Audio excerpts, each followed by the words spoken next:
2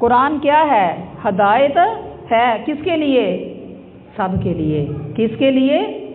سب کے لیے۔ نیند آ جائے تو کھڑا نہ کر دوں، چونکہ میں بھی تو بیٹھی نا، زور تو میرا بھی لگ رہا ہے، ذرا ہوش کریں تھوڑی سی۔ ہدن یہ ہدایت ہے، پنکھے چلانے ہیں تو چلا لیں، کوئی عذر نہیں، اگر پسند کر رہی ہیں تو چلا لیں۔ ہدن یہ ہدایت ہے۔ اللہ تعالیٰ نے اس قرآن کو کیا کہا؟ یضل بہ کثیرا و یہدی بہ کثیرا۔ لوگوں یہ قرآن ایسا قرآن ہے کہ یہ تمہیں گمراہ بھی کر کے گرا دے گا، یہ تمہیں ہدایت بھی دے کے سب سے اونچا کر دے گا۔ ہدن یہ ہدایت ہے، اتنی پیاری ہدایت۔ اللہ نے کیا فرمایا کہ یہ ہدایت متقین کے لیے ہے، یہ ہدایت نیک لوگوں کے لیے، مومنین کے لیے ہے، یہ ہدایت ان لوگوں کے لیے ہے جو اس قرآن کے ساتھ جڑ جائیں گے۔ ورنہ اگر اس قرآن کے ساتھ نہ جڑے، تقوی اختیار نہ کیا، اس قرآن کے ساتھ عمل نہ کیا، وَلَا يَزِيدَنَّهُمْ فِي الْكُفْرِ وَطُغْيَانًا، اللہ نے سورۃ مائدہ کے اندر کہا کہ لوگوں اگر اس قرآن سے ہدایت نہیں لینے کی کوشش کرو گے تو تمہیں یہ قرآن ہدایت، تم پڑھتے بھی جاؤ گے، قرآن خوانیاں کرتے بھی جاؤ گے، تم دن کے اندر پورا مکمل قرآن پڑھو گے بھی تو تمہیں ہدایت نہیں ملے گی۔ کیوں؟ کہ تم نے اس قرآن سے ہدایت لینے کے لیے کوشش نہیں کی، بس الفاظ ہی رٹے۔ کتنے لوگ قرآن خوانیاں کرتے ہیں لیکن اصل مسئلے کی حقیقت پوچھے تو ان کو پتہ نہیں ہوتا۔ یہ بھی ہم لوگوں کو نہیں پتہ اس قرآن کو کب اور کیسے اور کتنا پڑھ کے کس کو بخشنا ہے۔ ہم اس کے اندر بھی بھٹک گئے۔ یہ قرآن ہدایت نہیں دیتا، یہ قرآن پڑھ کے بھی ہدایت نہیں آتی۔ لوگوں کب ہدایت آئے گی؟ ہدایت کے معنی کتنے ہوتے ہیں؟ ہدایت کے معنی 3 ہیں۔ ایک ہدایت کا مطلب جیسے اہدنا الصراط المستقیم میں بھی میں نے بتایا تھا کہ اللہ ہمیں دکھا سیدھا راستہ۔ ہدایت کا مطلب ہے دکھانا، ہدایت کا مطلب ہے بس ویسے اورل بتا دینا، ہدایت کا مطلب ہے کسی کو پکڑ کے اس کی آخری منزل تک چھوڑ کے آنا۔ یہ قرآن ہدایت سب کو دیتا ہے، کون سی؟ بتانے والی، راستہ تو سب کو دکھا دیتا ہے۔ ہدی للناس، یہ ہدایت لوگوں کے لیے بھی ہے نا، لوگ اس سے ہدایت سیکھتے ہیں۔ کیسے؟ موٹی سی مثال لے لو، انگریزوں سے جب سوال کیا ہوا نا کہ تم نے یہ دنیا کی اتنی سائنس کی ترقی کہاں سے کی، تو انہوں نے کہا کہ ہم نے مسلمانوں کی ایک کتاب ہے اس سے بڑی ریسرچ کیا، وہ ہمیں بڑے نئے شگوفے بتاتی ہے۔ ان کو ہدایت ملی آگے سائنس کی ترقی کرنے میں، مگر ہدایت منزل مقصود تک پہنچانے کے لیے ان کو نہیں ملی۔ دنیا کی ہدایت، دنیا کی سائنس تو انہوں نے اس قرآن سے سیکھ لی، مگر یہ ہدن للناس تو ہو گیا، آگے ہدن للمتقین یہ نہیں ہوا۔ ہدن للمتقین کن کے لیے ہوگا؟ جو اپنے دل کی صفائی کریں گے، جو اپنے دل کے اندر سے قدورتیں نکالیں گے، جو اپنے دل سے اس کتاب کے بارے میں شک نکالیں گے۔ اس کتاب کے بارے میں شک، اگر میں آپ سے سوال 1 منٹ کے لیے کر بھی لوں کہ آیا آپ کے دلوں میں بھی شک ہے؟ جی ہاں، یہ جواب منفی نہیں ہوگا، ہم سب کے دلوں میں شک ہے۔ کس طرح کا؟ میں آپ کو بتلاتی ہوں۔ ایک بہن درس سننے آئی، ایک بہن نے اپنی بچی مدرسے میں داخل کروائی، اس کی بچی نے پڑھنا شروع کر دیا۔ پہلے نقاب نہیں تھی کرتی، پردہ نہیں تھی کرتی، اس نے پردہ کرنا شروع کر دیا۔ آپ کو بھی سننے کو ملتا ہوگا، مجھے بھی سننے کو ملتا ہے۔ بچی نے پردہ کرنا شروع کر دیا، بچی نے قرآن پڑھنا شروع کر دیا۔ دوسری ساتھ والی بہن آئی، بیٹی کہاں داخل کروائی ہے؟ کس یونیورسٹی میں جا رہی ہے؟ وہ تو مدرسے جا رہی ہے۔ کیا کرتی ہے؟ قرآن پڑھتی ہے۔ رشتہ کس طرح ملے گا؟ وابی ہوگی تو لوگ تو رشتہ ہی نہیں دیں گے، پھر تو پسند ہی کوئی نہیں کرے گا۔ یہ تو پردہ کرے گی تو لوگ تو اس کے پردے کی وجہ سے کہیں گے کہ ٹھیک ہے یہ گھونگھٹ نکالتی ہے، جو فیملی کے ساتھ مل جل کے کیسے رہے گی؟ شک آ گیا۔ لوگ کہتے ہیں کہ اگر اس قرآن کے ساتھ جڑ گئے کمائیوں میں برکت نہیں رہے گی، بس مولوی بن کے مسجدوں میں بیٹھ جاؤ گے، مدرسوں کے مالک ہو جائے گی، کمائی کیسے ملے گی؟ اس قرآن کے ساتھ جڑ گئے، بڑے رشتوں کو چھوڑنا پڑے گا، بڑی رسومات کو چھوڑنا پڑے گا، ہم پردہ نہیں کرنے کے عادی، ہمیں پردہ کرنا پڑے گا۔ شک میں پڑ گئے، پڑے نا شک میں پڑے۔ اگر اس طرح کا شک ذہن میں آ گیا تو اس قرآن سے ہدایت تو نہیں ملنی۔ اگر کسی کے ذہن میں یہ شک آ گیا اس قرآن کے بارے میں کہ غربت آ جائے گی، دولت نہیں ملے گی، بیٹی کا رشتہ نہیں ملے گا، اس قرآن سے تعلق جوڑنے سے ہمارے رشتے ناطے ٹوٹ جائیں گے، محلے والے لوگ کہیں گے کہ یہ کیا بن گئی ہے، انسان کے ذہن میں شک آ گیا، معاشرے میں لوگ ترجیح نہیں دیں گے، سادگی اختیار کر لیں، عزت نہیں ملے گی۔ اگر اس طرح کے سوالات ذہنوں میں آئے نا، تم نکالو ان کو، تو تبھی تم متقی بنو گی۔ اگر اس قرآن کے بارے میں شک کو نکالو گی تو ہدی للمتقین، پھر انسان تو تقوی کی سیرت پہ آئے گا، پھر تجھے اس قرآن سے ہدایت ملے گی۔ اگر یہ شک و شبہات ہمارے ذہنوں میں ہوئے تو یہ قرآن ہمیں ہدایت نہیں دے گا۔ یہ قرآن ہمیں رستہ تو بتائے گا کہ مسلمانوں کی کتاب ہے، یہ قرآن ہمیں یہ تو بتائے گا کہ جنت کو رستہ جاتا ہے، یہ قرآن ہمیں یہ تو بتائے گا کہ جہنم کو رستہ جاتا ہے، مگر یہ جنت کی منزل تک نہیں لے جائے گا، کیونکہ ہمارے دل کے اندر گندگی شک کی بھری ہوئی ہے، ہمارے دل کے اندر ڈاؤٹ ہے۔ اپنے شکوں کو نکالو، اپنے دلوں کی صفائی کرو۔ اگر میں نے اس قرآن پہ عمل کر لیا، میری بہن کا بیٹا تو کالج میں پڑھ رہا ہے، اس نے تو میری بیٹی کا رشتہ ہی نہیں لینا، کیا تو اپنی بیٹی کے رشتے پہ بہن پہ بھروسہ کرتی ہے؟ تیرا اپنے خدا پہ تقوی ہی نہیں رہا، تیرا اپنے اللہ پہ بھروسہ ہی نہیں رہا، اس کتاب کے اوپر تیرا ایمان ہی نہیں رہا، تجھے شک پڑ گیا۔ تیری بیٹی کی ذمہ دار تیری بہن ہے، تیری بیٹی کی ذمہ دار تیری بہن کا بیٹا ہے، تیرا اللہ مالک زندہ نہیں ہے؟ جس اللہ نے تیری بیٹی کو وہاں سے پیدا کیا جہاں تو تجھے بھی امید نہیں تھی کہ وہ زندہ ہوگی کہ نہیں ہوگی، جب میرے اللہ نے اس کو سانس دیے، جوانی دی، خوبصورتیاں دی، چلنا پھرنا سکھایا، اب آگے کی منزل تیرے سپرد اللہ نے کر دی۔ نہیں میری بہنا، ہدی للمتقین، تقوی پہ آ جاؤ، شکوک و شبہات کو نکالو اس دل سے، اپنے دل کی چیکنگ کرو کہ تمہارے دلوں کے اندر کوئی شک تو نہیں اس قرآن کے بارے میں۔ آؤ اللہ سے وعدہ کرو، اللہ ہمارے دلوں کے اندر شک ہے بھی، اللہ ہم دل کی گہرائیوں سے دعا مانگتی ہیں، ہم انسان ہیں، خطا کر سکتی ہیں، اللہ ہمارے دلوں کو دھو دے، اللہ ان شکوک کو ہمارے دلوں سے نکال دے۔ ہمارا میرٹ نہیں رہے گا، بال کی کٹنگ نہ کی، سٹائل نہ بنائے، ناخن نہ بڑھائے، اپنے جسم، اپنے لباس کے، اپنے بایا کے سٹائل نہ اس طرح کے بنائے، اپنے شوز کے سٹائل نہ اس طرح کے بنائے، ہمیں کون میرٹ دے گا، ہمیں کون پہچانے گا؟ میری بہنا یہ مسکین آپ کے سامنے بیٹھی ہے، کوئی نہیں پہچانتا کہ میں اسکول کی پڑھی ہوں کہ نہیں، کوئی نہیں پہچانتا کہ میں پڑھی بھی ہوں کہ نہیں، الحمدللہ جتنی عزت ملی، خدا کی قسم 11 سال کوٹھری میں بند رہ کے بھی اس قرآن سے تعلق نہیں توڑا۔ مجھے یقین اپنے اللہ پہ ایسے ہی ہے جیسے انسان کے اپنے ہاتھ میں پکڑی ہوئی رقم پہ یقین ہوتا ہے کہ یہ میرے ہاتھ کے اوپر ہے، ایسے مجھے اللہ پہ یقین ہے۔ مجھے جتنی بھی عزت ملی خدا کی قسم اس کی وجہ سے ملی۔ انشاءاللہ اللہ ہم سب کو ایسے عزتوں سے نوازیں گے، اللہ نوازے بھی، اللہ ہماری بیٹیوں کو ایسا قرآن کا عامل اور عالم بنا دے کہ اللہ تجھے پسند آ جائیں، اور اللہ ہمیں اس قرآن کو اٹھانے والا، پڑھنے والا، اس پہ عمل کرنے والا بنا دے، اور اللہ اس قرآن کو ہمارا قبر کا، حشر کا ساتھی بنا دے۔ ہدی للناس اور ہدی للمتقین دونوں کے اندر بڑا فرق ہے۔ اللہ سے دعا کرو کہ اللہ ہمیں ہدی للمتقین ہی بنا دے۔ للمتقین تقوی والوں کے لیے یہ ہدایت ہے۔ متقین کون ہوتے ہیں؟ متقین کی مختصر سی میں چھوٹی سی 3 مثالیں دے دیتی ہوں، نوٹ کر لو اپنے ذہنوں میں، لیکچر بھی انشاءاللہ آپ کے پاس پہنچ جائے گا گھروں میں۔ متقین کی سب سے پہلی سادہ تفسیر یہ ہے، انسان ہر نیک عمل اللہ کی رضا کے لیے، اللہ کی رضا چاہنے کے لیے کر لے، انسان ہر بد عمل اللہ کی رضا چاہنے کے لیے چھوڑ دے، اس کو تقوی کہتے ہیں۔ ہر اچھی بات اللہ کی رضا لینے کے لیے کر لینا، ہر بری بات اللہ کی رضا کے لیے چھوڑ دینا، یعنی کہ شریعت پہ عمل اس لیے کرنا، اوامر و نواہی پہ عمل اس لیے کرنا کہ میرا اللہ راضی ہو جائے، کہ اگر میں کسی کام کو چھوڑ بھی رہی ہوں کہ اللہ کے لیے، اگر کسی کام کو کر بھی رہی ہوں تو اللہ کے لیے، انسان متقی بن جائے گا۔ دوسری تفصیل اس کی کیا ہے کہ للمتقین تقوی انسان کو کس طرح آئے گا؟ تقوی کی ایک چھوٹی سی مثال سمجھ لو۔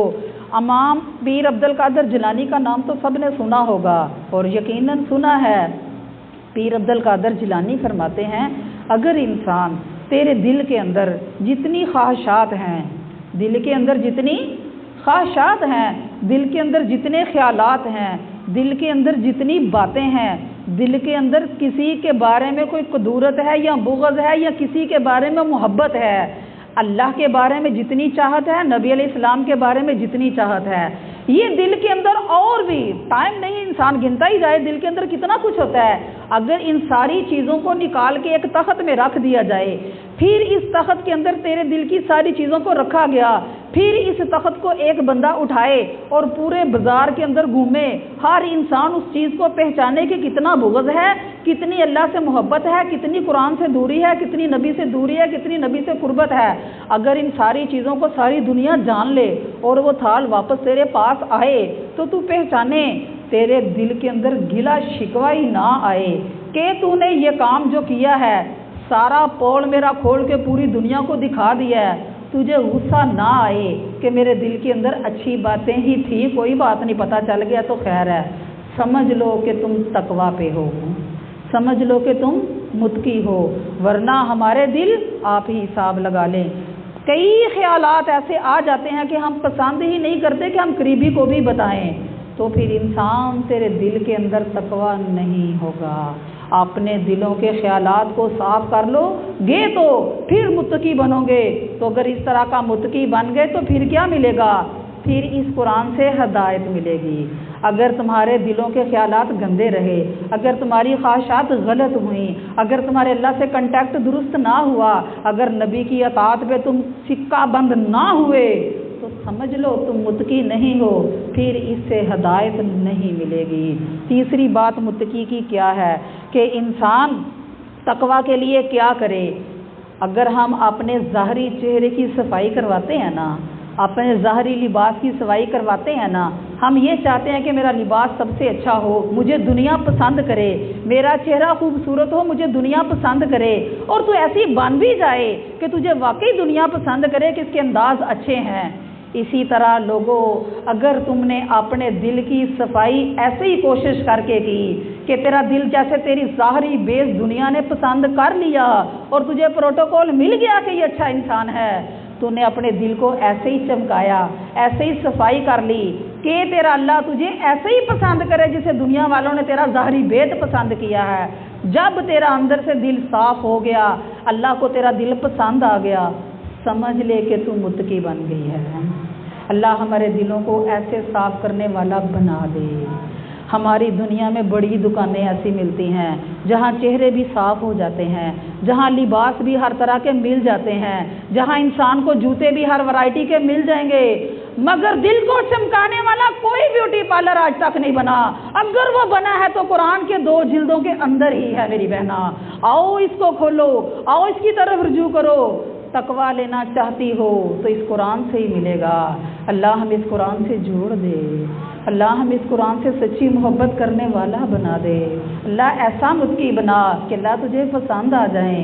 تو پھر اللہ ہم ایسا متقی جب بن جائیں، اللہ پھر اس قرآن کی ہدایت کو ہمارے دل میں اتار دے اور ہمیں عمل کرنے والا بنا دے. الذین یؤمنون، جو لوگ ایمان لاتے ہیں بالغیب، غیب پر. الذین یؤمنون، کیا مطلب الذین یؤمنون کا؟ کہ الذین یؤمنون، یؤمنون کا اگر ورڈ نکالے، روٹ نکالے تو ایمان بنتا ہے. ایمان کا مطلب ہوتا ہے مان لینا. مان لیں جب کسی بات کو تو پھر ملتا ہے امن. ایمان کہ انسان مان لے کسی کی بات، جب مان لے گا تو پھر کیا ملے گا؟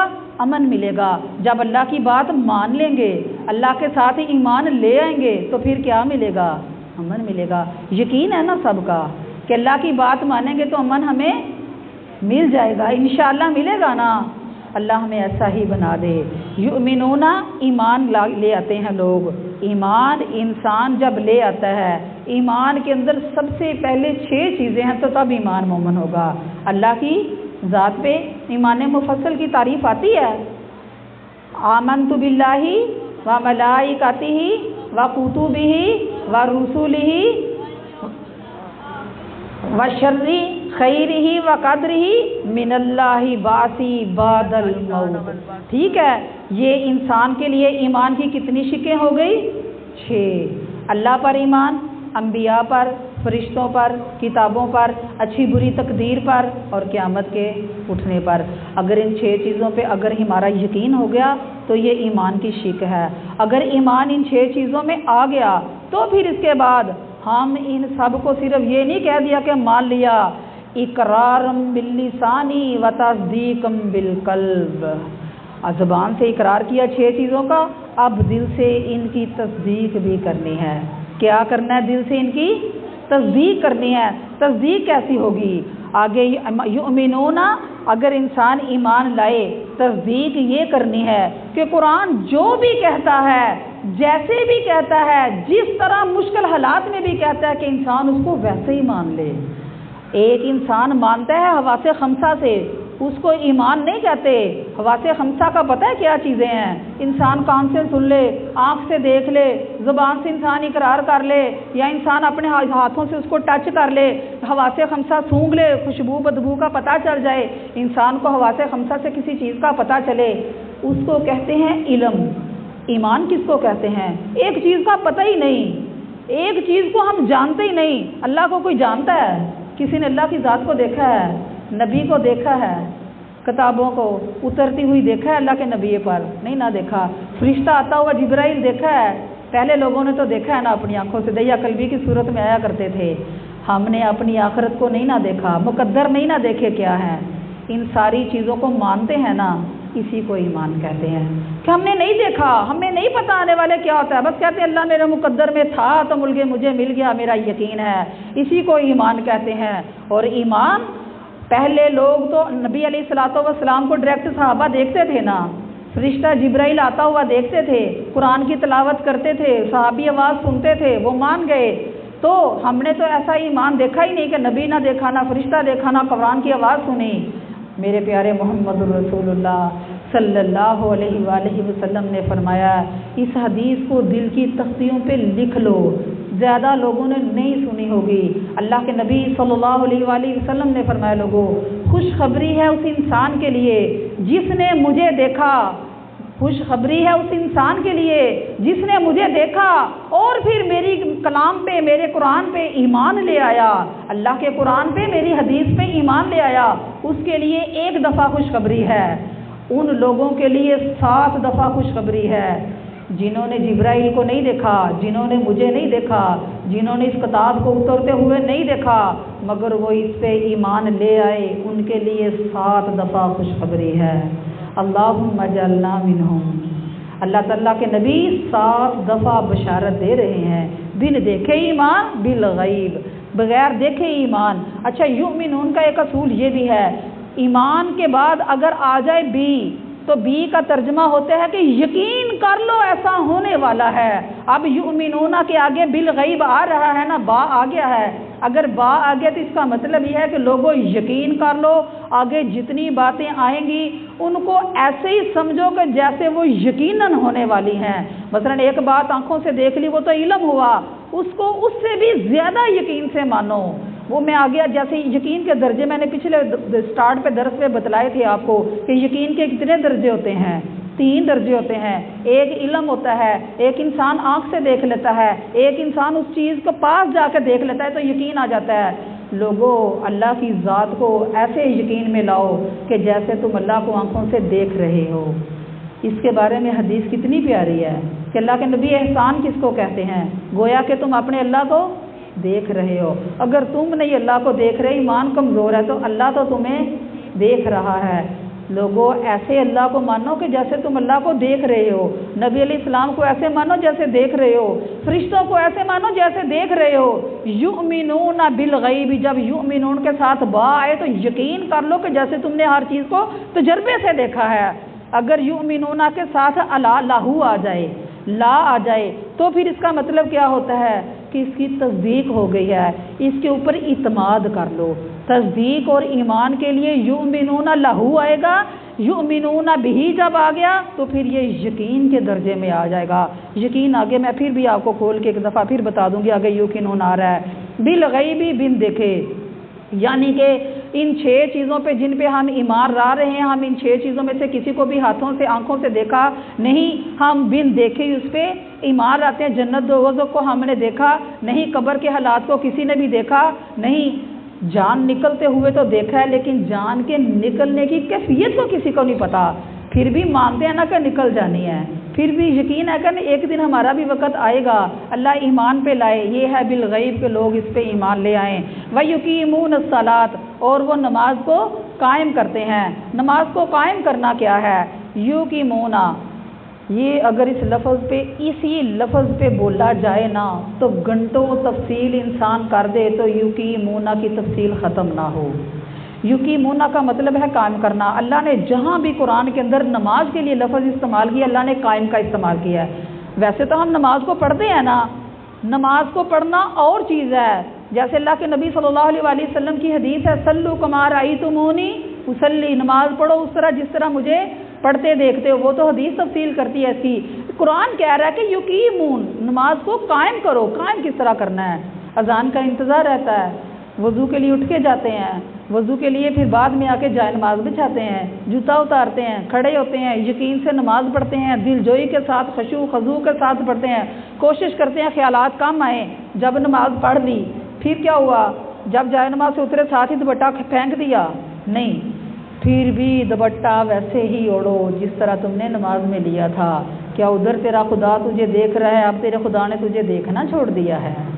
جیسے اذان سے پہلے بعد میں تجھے فکر تھی کہ نماز کا ٹائم ہو گیا، میں نے نماز پڑھنی ہے، ایسے ہی نماز کے بعد بھی فکر میں رہو کہ جب دوسری اذان ہوگی میں نے نماز پڑھنی ہے، میں نے نماز پڑھی ہے، میں اپنے اللہ سے ملاقات کی ہے۔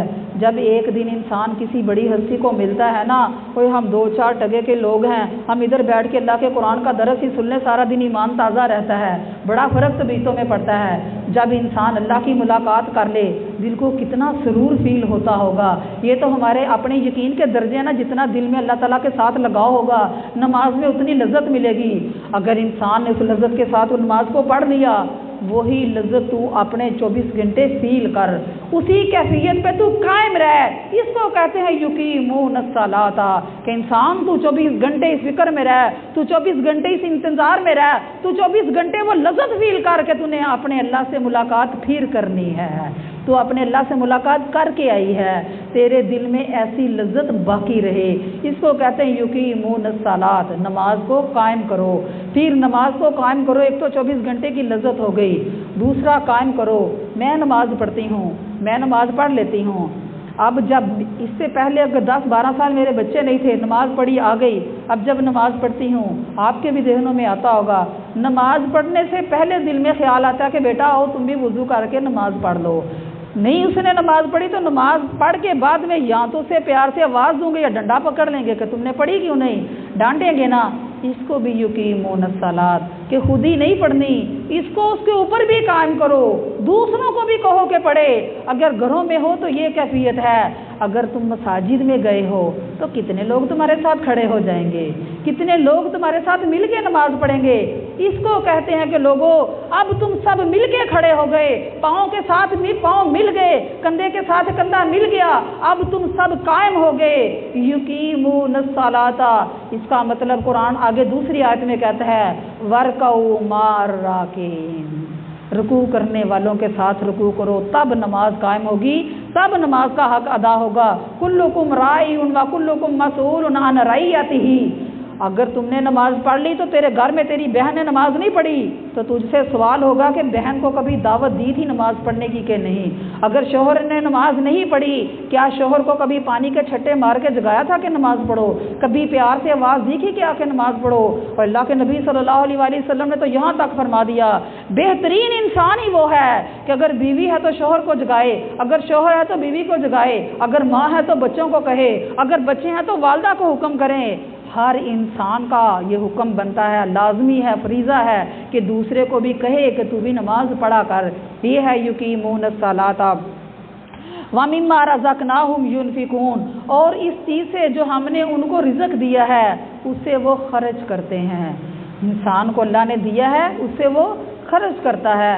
خرچ کرنے کا اگر سادہ مطلب یہ لیا جائے تو انسان صدقہ واجبہ اور صدقہ نافلہ اللہ کے راستے میں دیتے ہیں، یعنی کہ دوسرے الفاظ میں بولیں تو زکوٰۃ اور نفلی صدقہ یہ ہے وَمِمَّا رَزَقْنَاهُمْ يُنْفِقُونَ، کہ انسان اپنا صدقہ اللہ کے راستے میں خرچ کرے. جو اللہ نے دولت دی ہے اس کو باندھ کے نہ رکھے, اس کو بینکوں میں بانڈ کر کے نہ رکھے, اس کو آگے معاشرے میں چلائے, صدقے کی زکوٰۃ کی صورت میں لوگوں کے اندر پھیرے, باقی اس سے جو بچتی ہے اس کو سنبھال لے.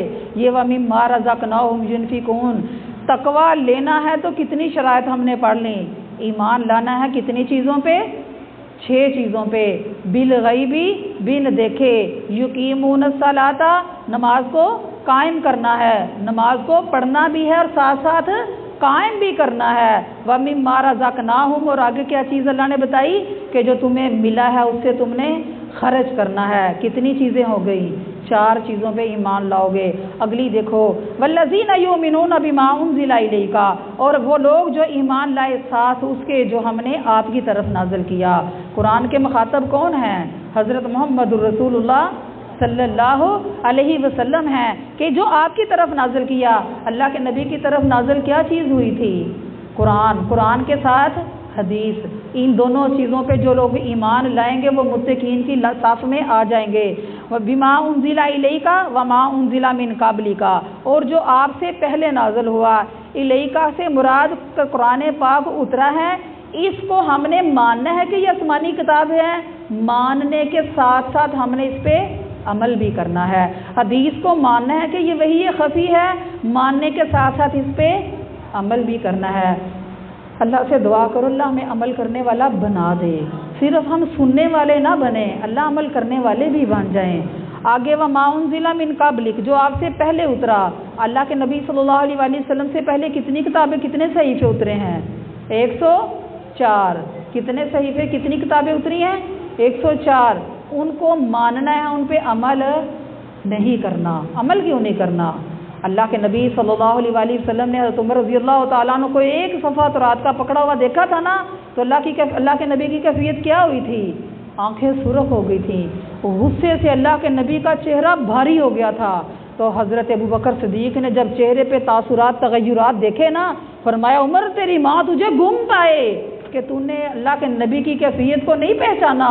فرمایا اللہ کے نبی صرف پکڑا ہے, عام سادہ ہی پڑھوں گا, اس پہ عمل نہیں کروں گا. فرمایا تو تورات کا ورقہ پڑھنا چاہتا ہے, اگر یہ صاحب تورات بھی آ جائے تو وہ میرا کلمہ پڑھے, اس تورات کو نہیں پڑھے گا. یعنی کہ پہلی کتابوں کو پڑھنا نہیں, بس ان کو ماننا ہے کہ وہ ہیں. آگے وَبِالْآخِرَةِ بِمَا أُنزِلَ إِلَيْكَ وَمَا أُنزِلَ مِن قَبْلِكَ وَبِالْآخِرَةِ, اور ساتھ آخرت کے. آخرت کا کیا مطلب ہے؟ یعنی کہ جو بعد میں آنے والی ہے. بعد میں آنے والی کے مقابل کیا ایک پہلے آنے والی بھی تو کوئی چیز ہوگی نا, جو قریب ہوگی. آخرت جو ہے وہ دور ہے, قریب کون سی چیز ہے؟ دنیا. دنیا کے مقابلے میں آخرت. دنیا کو تو ہم مانتے ہیں کہ دنیا انسان تیری بہت بڑی دشمن بھی ہے دشمن. دنیا میں ماں باپ بھی ہیں, دنیا میں بیٹے بھی ہیں, دنیا میں سارے محبوب رشتے بھی ہیں, لیکن یہ دنیا انسان تیری دشمن ہے. یہ ماں باپ, یہ بیٹے, یہ دنیا کے محبوب رشتے کبھی تیرے ساتھ انسان دھوکہ کر جاتے ہیں. کبھی تو نماز پڑھنا چاہے گی تو رشتہ نماز کو لیٹ کروا دے گا, کبھی نماز پڑھنا چاہے گی رشتے کی وجہ سے تیری نماز لیٹ ہو جائے گی. یہ دنیا دشمن ہے, اور اس طرح جس سے تو دنیا کو مانتا ہے, دنیا تجھے میٹھی لگتی ہے, رسیلی لگتی ہے, اس میں گھومتا ہے, لذت لیتا ہے. کبھی آخرت کے بارے میں بھی ایسے ہی سوچا کرو کہ ادھر بھی ہم نے جانا ہے, ادھر بھی ہمیں ایک گھر ملنا ہے, ادھر بھی ہمیں سکون اس سے کئی درجے بڑھ کے ملنا ہے. ہم نے اپنی آخرت پہ جا کے اپنے خدا سے ملاقات کرنی ہے نا آخرت میں اللہ تعالیٰ کے ساتھ ملاقات. تو پھر کیا ہوگا؟ ہم یوقنون, اگر آخرت کو مان لیا تو پھر یہ انسان تیرا یقین کا درجہ ہو جائے گا. ایمان کے کتنے درجے ہیں؟ علم الیقین, حق الیقین, عین الیقین. اور انسان دنیا میں یہ تو چیزیں مان لیتا ہے کہ وہی علم الیقین, حق الیقین کی میں نے آپ کو پہلے مثال دی ہے سورۃ فاتحہ کے اندر, کہ انسان تو اپنی آخرت کو ایسے مان کہ جیسے تو اب جنت کے اندر کھڑا ہے, تو اپنی آخرت کو ایسے مان کہ جیسے تو جہنم کی آگ کے اندر جھلس رہا ہے. اچھا اگر ایسے نہیں مانتے کیسے یقین آئے گا کہ ہم مانیں کہ ہم جنت کے اندر ہیں, ہم جہنم کے اندر ہیں؟ اس کی مثال عام سی لے لو. اگر انسان دنیا میں کسی بہت اچھی جگہ پارٹی پہ جائے تو انسان کتنا خوش ہوتا ہے, گھر آ کے بھی نا وہ لمحات یاد آتے ہیں تو انسان کے منہ پہ نا مسکراہٹ آ جاتی ہے. ایسے ہی لوگوں کئی درجے بلند لیسا کمثلہ شیء، اس جنت کی بھی مثال ہم نہیں دے سکتے، ہمارے خیالات نہیں سوچ سکتے۔ سوچو کہ ادھر بھی بڑی لذتیں ہیں، پھر جہنم کے بارے میں نہیں سوچ سکتے، وہ کیسے سوچیں؟ باغ میں تو جا کے لذت لے لی تو مزہ آ گیا، تو جہنم کا مزہ کیسے سوچیں؟ کبھی تمہارا زندگی میں کسی بچے کا یا تمہارا اپنا ہاتھ کبھی آگ کو لگا ہوگا، کبھی استری کی صورت میں، کبھی چولہے کی صورت میں، کبھی کوئلے کی صورت میں، اچھا نہیں بھی لگا تو پھر چولہے کی آگ تو جلاتی ہو نا، ذرا ہنڈیا پکڑنے کے لیے ہاتھ ایسے ہی کرنا ذرا پونے رومال کے بغیر، کیسے فیل ہوتا ہے؟ ہنڈیا نہیں نہ پکڑی جائے گی۔ ایسے ہی یقین کر لو کہ جہنم کی آگ بھڑکنے والی ہے، جس طرح یہ دنیا کی آگ تمہیں محسوس ہو رہی ہے، اس سے 70 درجے تپش والی زیادہ آگ آخرت بھی ہے۔ ہم یوقنون، اس پہ ایسے یقین کر لو کہ تم اس کو جانتے ہو۔ اللہ تعالی ہمیں اس پہ عمل کرنے کی توفیق عطا فرمائے، جتنا ہم نے سنایا ہے اللہ بعمل بنائے۔ میرے اللہ، ہم نے اس قرآن کی ابتدا کی، اللہ اس کی انتہا تک ہمیں زندگیاں عطا کر دے۔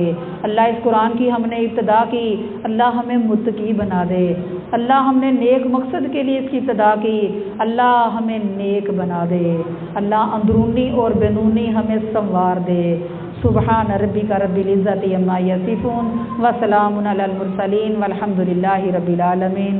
السلام علیکم ورحمۃ اللہ وبرکاتہ۔ اعلان کرو جا کے باجی کو، باجی نو لگا دو نا۔